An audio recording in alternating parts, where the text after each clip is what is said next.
Hello दोस्तों, राधे राधे, जय माता दी। आप सभी को होलिका दहन की बहुत सारी शुभकामनाएं। होलिका दहन होली से एक दिन पहले मनाया जाने वाला एक पवित्र पर्व है।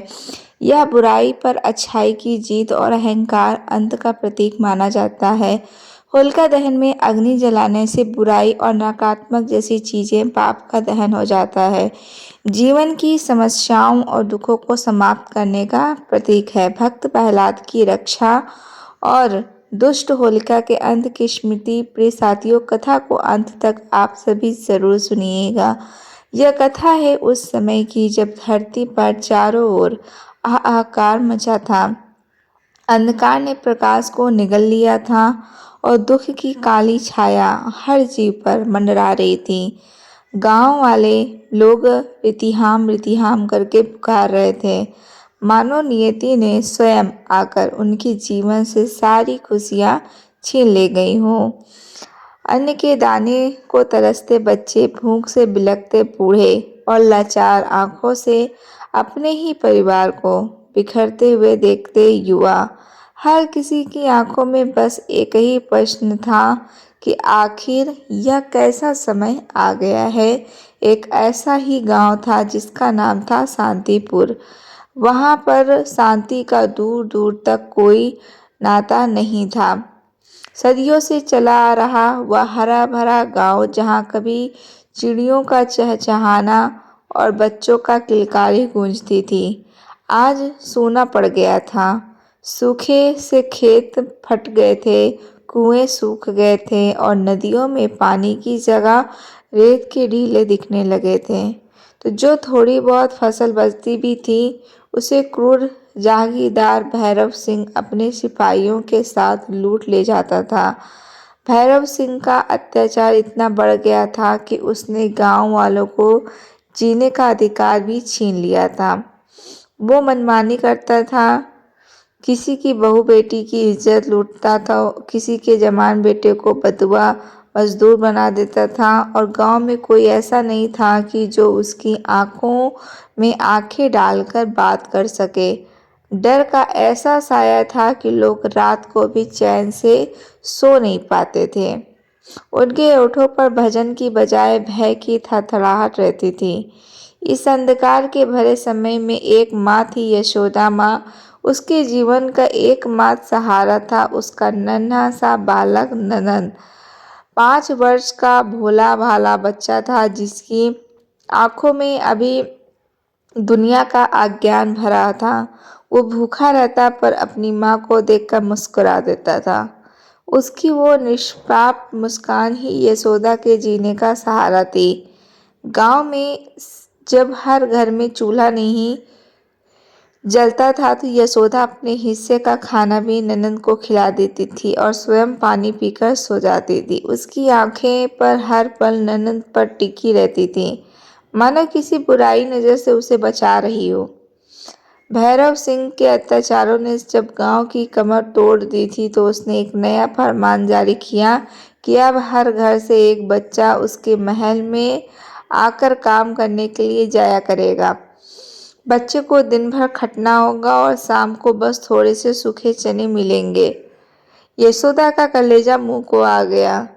ननंद, नंद मेरा नंद, उसका मन भीतर ही भीतर चीख उठा। वो कैसे अपने नन्हे से बच्चे को उस राक्षस के हवाले करते, पर क्या करते हैं। जिन घरों ने विरोध किया, उन्हीं के बच्चों को सिपाहियों ने जबरन उठा लिया। माता पिता रोते बिलखते रह गए, पर कोई सुनवाई नहीं हुई। उनकी आंखों में पानी नहीं, अब तो बस रक्त के आंसू थे। एक दिन यशोदा ने ननंद को खेत में खेलते हुए देखा। वो सूखा खेत, जहाँ कभी हरी भरी फसलें लहराती थीं, जेना बंजर पड़ा था। नंद धूल में खेल रहा था, उसके छोटे हाथों में मिट्टी लगी थी, पर उसके चेहरे पर वही मासूमियत थी। यशोदा ने उसे गोद में उठा लिया, अपने सीने से लगा लिया। मेरे लाल, मैं तुझे कैसे बचाऊं। उसकी आंखों में अविरल आंसुधारा बहने लगी, उसका हृदय फट रहा था।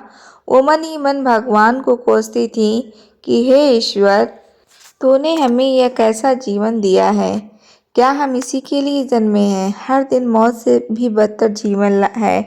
गांव में चारों ओर मातम पसरा रहा था। हर घर से बच्चे जा रहे थे। यशोदा ने यह दृश्य कई बार अपनी आंखों से देखा था। वो बच्चों के रोने की आवाज़ सुनती, माताओं की चीत्कार सुनती और उसका दिल कांप जाता था। वो रात रात भर सो ही नहीं पाती थी।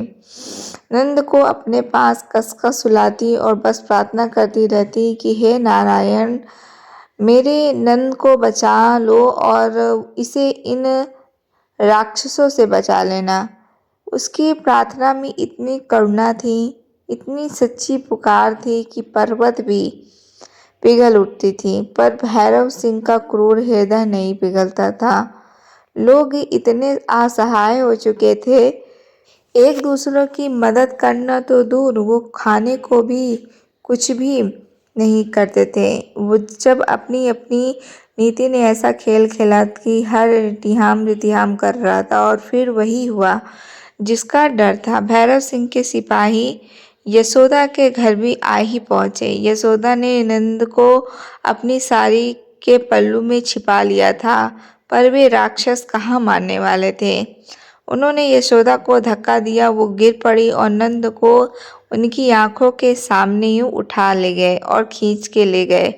नहीं, मेरे लाल को मत ले जाओ। यशोदा चीखती रही, गिड़गिड़ाती रही, उनके पैरों में पड़ी रही, पर उनका पत्थर का हृदय वालों पर कोई असर नहीं हुआ।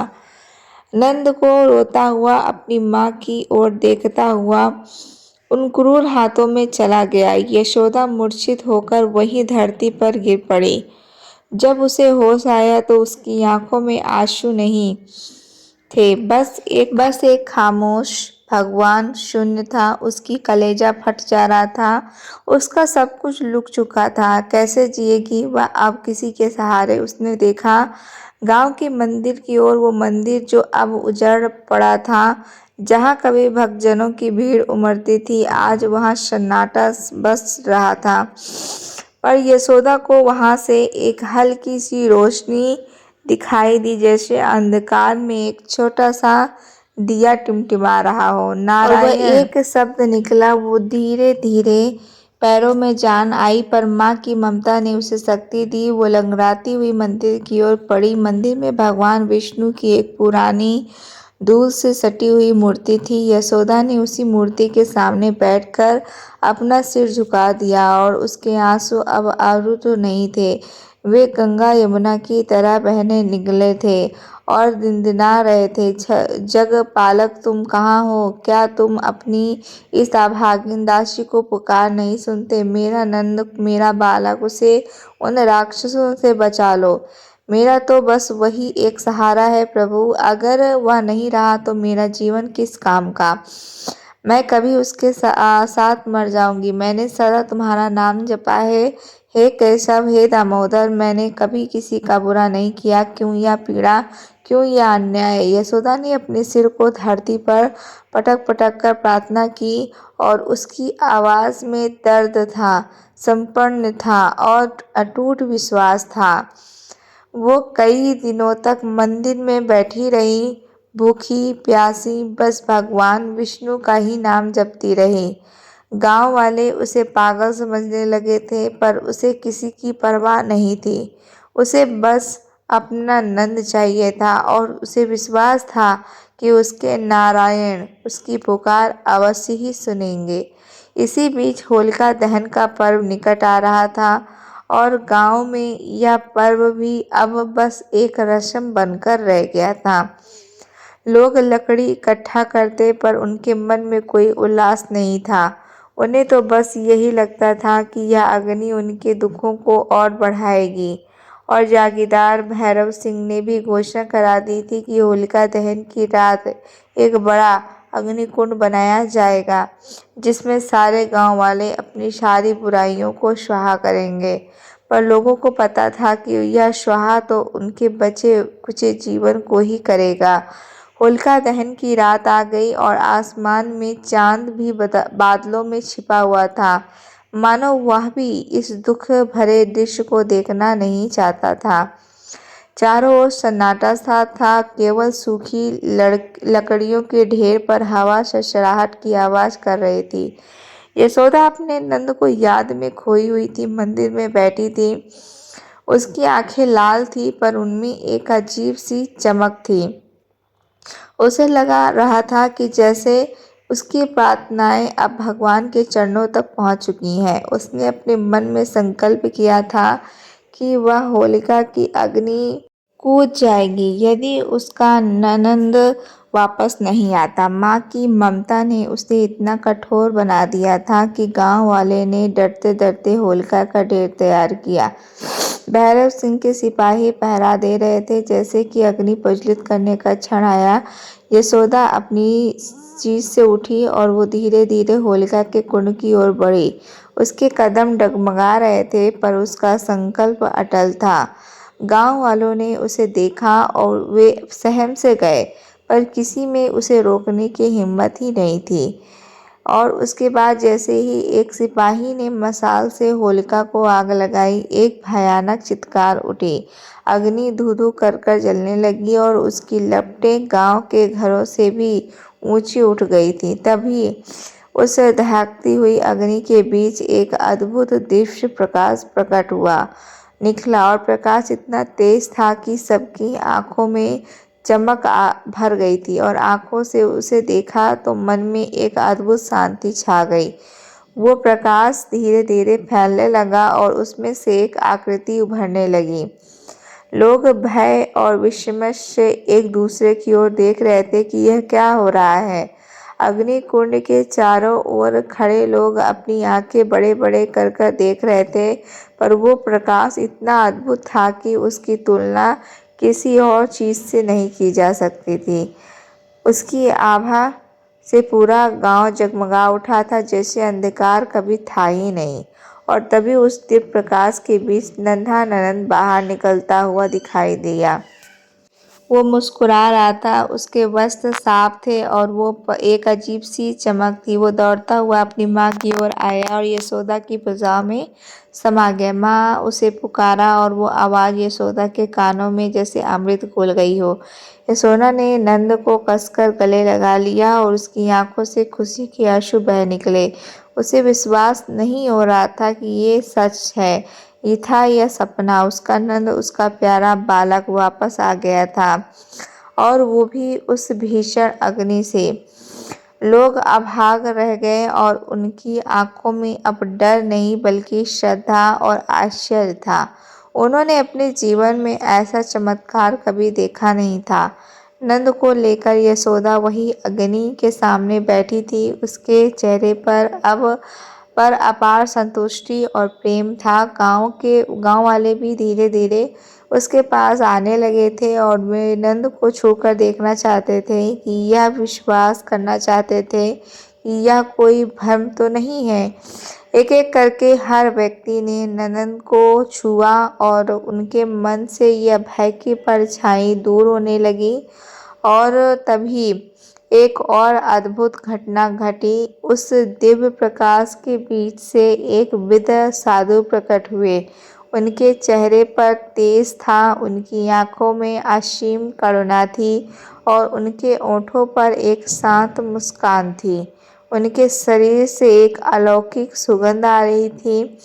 उन्होंने गेरुआ वस्त्र धारण कर रखे थे और उनके हाथ में एक लकड़ी की छड़ी थी। साधु ने सबसे पहले अग्नि की ओर देखा और अपने हाथ से उसे आशीर्वाद दिया।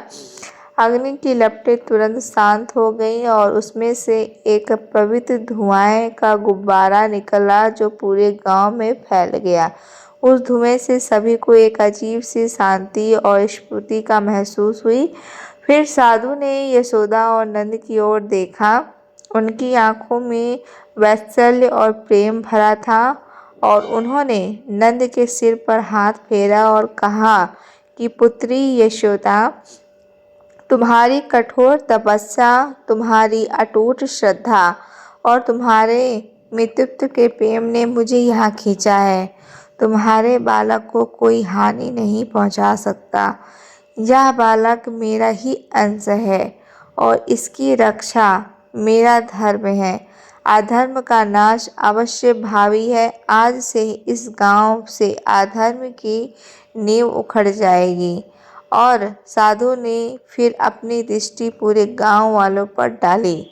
उनके स्वर में इतना स्नेह था, हर हृदय को छू गया। हे ग्रामवासियों, भयभीत न हो, अब अन्याय का अंत हो गया है।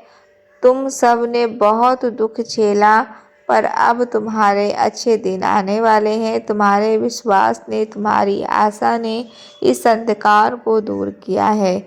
मेरी ओर से तुम सबको आशीर्वाद दे रहा हूँ। यह अग्नि आज से तुम्हारे समस्त पापों और दुखों को भस्म कर देगी। भय और अन्याय का सामर्थ्य अब समाप्त होता है। और साधु के वचनों में इतनी शक्ति थी कि जैसे ही उन्होंने यह शब्द कहे, भैरव सिंह और उसके सिपाही जो दूर खड़े यह सब देख रहे थे, वे भय से कांप उठे और उनकी हिम्मत टूट गई और वे अपने हथियार छोड़कर अंधेरे में भाग खड़े हुए। फिर कभी उस गांव में वापस नहीं लौटे। साधु ने एक बार फिर यशोदा और नंदन को आशीर्वाद दिया और उन्होंने कहा कि पुत्री, तुम्हारे नंदन का जीवन अब सुखमय होगा। यह बालक इस गांव वाले के लिए एक नया सवेरा लाएगा। और इतना कहकर साधु मुस्कुराए और देखते ही देखते उसी दिव्य प्रकाश में विलीन हो गए। और लोग अपनी पलकें झपकते ही रह गए। वे समझ नहीं पाए कि यह सब कैसे हो गया। साधु के अंतर्धान होते ही पूरे गांव में एक नई ऊर्जा का संचार हुआ। लोगों के चेहरे पर जो उदासी और भय की रेखाएं थीं, वो मिट गई थीं। उनकी आंखों में अब एक नई चमक थी, आशा की चमक थी। गांव में चारों ओर खुशियां और का माहौल छा गया। बच्चे जो पहले सहमते रहते थे, अब खुशियों से खेलने लगे। माताओं के आंचल में अब आंसू नहीं बल्कि बच्चों की किलकारियां गूंजने लगीं। जो कुएं सूख गए थे उनमें फिर से जल भर गया, फूट पड़ी। खेतों में फिर से हरियाली छा गई। भैरव सिंह के भाग जाने के बाद गांव वाले ने खुद ही अपने लिए एक नया न्यायपूर्ण शासन स्थापित किया। उन्होंने मिलकर अपने गांव का पुनर्निर्माण किया और हर कोई एक दूसरे की मदद के लिए आगे आया। अब कोई भूखा नहीं सोता था, कोई दुखी नहीं रहता था। यशोदा और ननद उस गांव के लिए एक प्रतीक बन गए। उनका जीवन इस बात का प्रमाण था कि ईश्वर पर सच्ची श्रद्धा और अटूट विश्वास कभी व्यर्थ नहीं होता है। यशोदा ने कभी भी अपनी आस्था नहीं छोड़ी, भले ही दुनिया ने उसे कितना ही भी निराश किया हो। उसके आंसुओं में लिपटा हुआ प्रेम, उसकी प्रार्थना में छिपा हुआ विश्वास और उसके हृदय की प्रतिबद्धता ने भगवान विष्णु को धरती पर आने को मजबूरी कर दिया।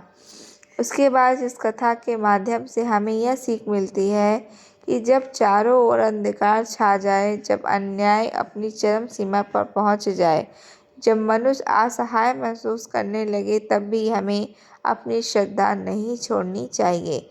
भगवान विष्णु जो जगत के पालनहार हैं, वो दीनन हैं। वे सदैव अपने भक्तों की पुकार सुनते हैं। और प्रिय भक्तों, इसी के साथ इस होलिका दहन की यह पावन कथा यहीं पर समाप्त होती है। और